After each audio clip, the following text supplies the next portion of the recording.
Jim asked me to tell this story. I've probably told it to him a number of times, maybe. And it's fun to recall it. It was back in days I was pastoring a church, and there were three particular boys that went to the church that I had promised that on their 8th grade graduation I would take them trout fishing to a favorite place of mine. So there were two brothers, one 8th grader and one a couple of years older than him, and then another boy as well. 4 of us took off, went up fishing at a place called Rock Creek in the Feather River Canyon up off of Highway 70. And there's a lower portion of that creek and then an upper section. And the upper section, you can only fish it so far up until after a while there's 2 big granite mountains that come down to a very deep, large pool. And between those 2 granite mountains, a stream comes and a waterfall comes down into this lower pool. And that is as far as I had fished that creek before. But I knew that other guys had been up into the way upper region before and said that they had done well. Well, I had always done very well in this creek and caught a lot of fish, and that day was no exception. With the 3 boys, we had fished all the way up to this point. We still had a considerable amount of daylight left, and we had caught quite a few fish. And of course, for a trout fisherman, there's always the thought that what is up in the next pool. And so the boys were chomping at the bit to find out as well. And yet I'd never fished it before, and I knew that the way up to that was probably pretty precarious, and plus we had one other factor. It was about 105 degrees that day. And we were already somewhat tired, but nevertheless, the boys, we said we would head up. So what we did is we started scaling the left-hand side of this granite mountain coming down. And I had the boys up in front of me, lest they slipped somehow or another. I would perhaps be able to catch them. And then I don't know how many, maybe 100 yards we traversed or climbed up the side of this mountain, then traversed over maybe for another 200 or 300 yards, and then made our way down into the pools up above this large pool and waterfall. And we got down into there, and it was a perfect time to kick back, swim some, kick back on the rock, and we ate lunch there. We fished that pool a little bit, maybe caught only 1 or 2 fish, and then it came time for us to leave. And this is where the story gets kind of well, I'm just glad it turned out the way it did. Because I made some very bonehead decisions at that moment. And that I told the boys that I was too tired to climb back out of that canyon that we were in, especially with it being 105 degrees. And I instructed them, very foolishly, to go back out themselves, and I would meet them down, and I was going to make the decision to swim out. And whatever waterfalls that I came into, I would just have to jump from pool to pool to pool until finally I was able to get out. So we said our goodbyes. I sent them on their way again very foolishly, and I knew that once I jumped off this big boulder into this pool and started swimming downstream, I was committed. So just didn't know how committed I was going to be. So I made that decision. I swam down to where the waterfall went over, and I looked into the next pool, and my heart absolutely froze. Because this was about a 12 to 15 foot waterfall that came down into what best can be described as white frothing water with a little bit of mint green edges, which meant that this water was splashing down into a very shallow area. So immediately I looked up all around to see what my options were, And my heart started to sink even deeper because I realized that to jump was my only option. There was no way out of this canyon other than to proceed ahead. And of course, I must have sat there for a good half an hour with literally the thoughts of how would they find me if I were to jump from this cliff and what I hit in the water was a jagged rock that broke my spine or what, because it was all these thoughts came to mind of the possibilities. Would it take a helicopter to get me out? Nancy with 3 small children at home was definitely, because she had warned me every time I ever went trout fishing not to take foolish steps and all of that. So I literally sat there in fear and trembling and praying and repenting for about 30 minutes. I took my satchel off that was full of fish and I threw it down. It landed on a rock, and I also took my nice rod and reel. I threw it down as well.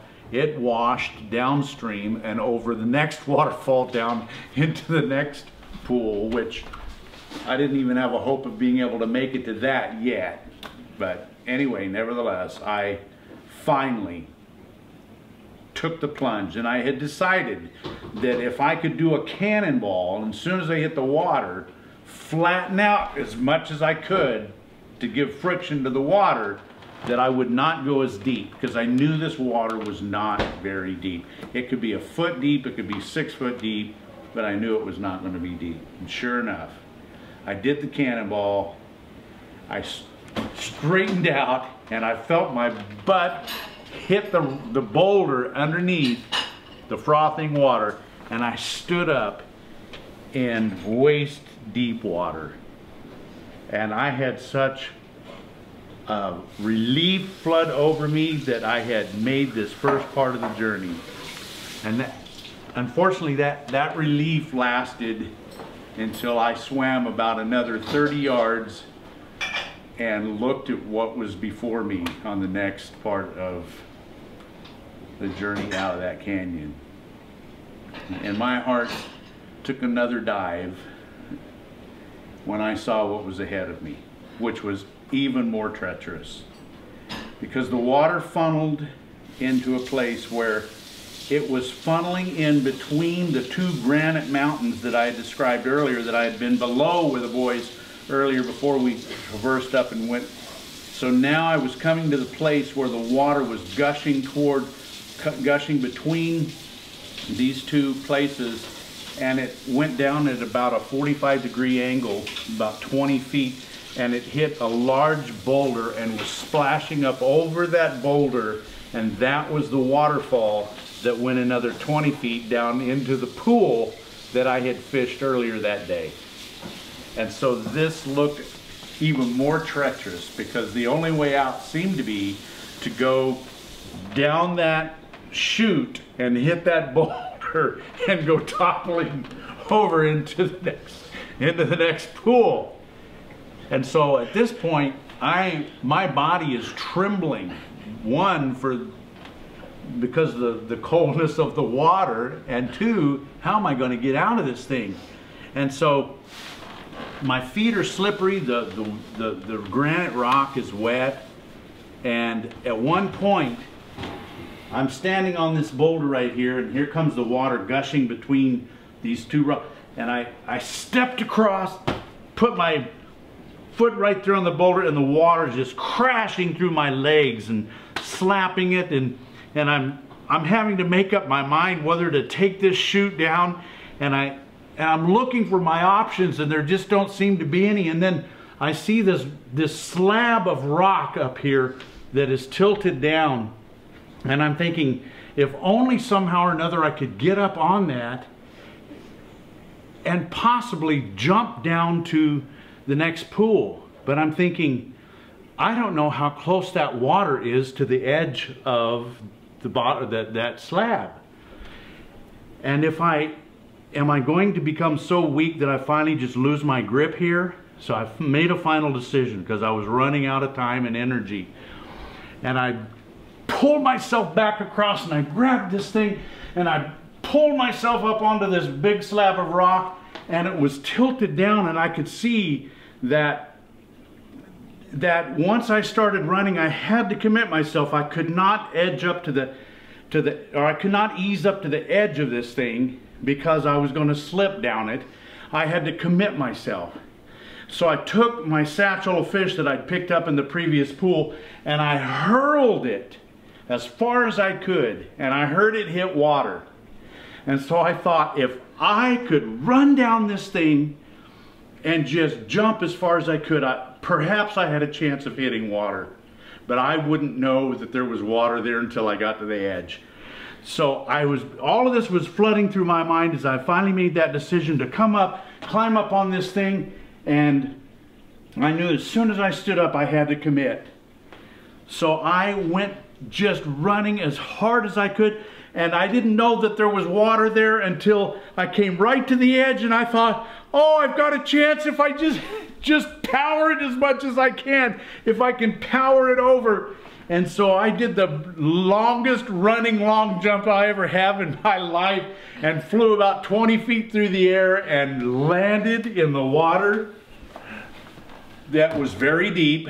And so that was the way out of this canyon, and I realized I was going to live.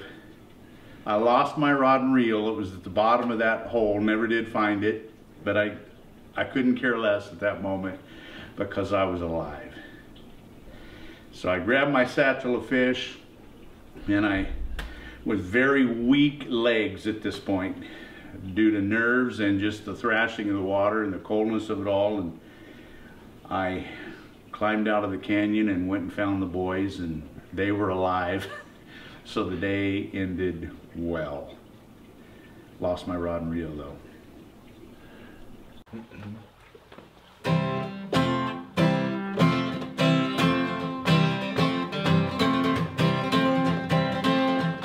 Well, you read about Samson, you read about his birth. He was the strongest man that ever lived on earth. One day when Samson was walking along, he looked down at that ground, he saw an old jawbone. He lifted up that jawbone, he swung it over his head, and when he got to moving, 9,000 was dead. If I had my way, if I had my way in this wicked world, if I had my way, I would tear this building down. You read about that line, he was a... You read about that line, he killed a man.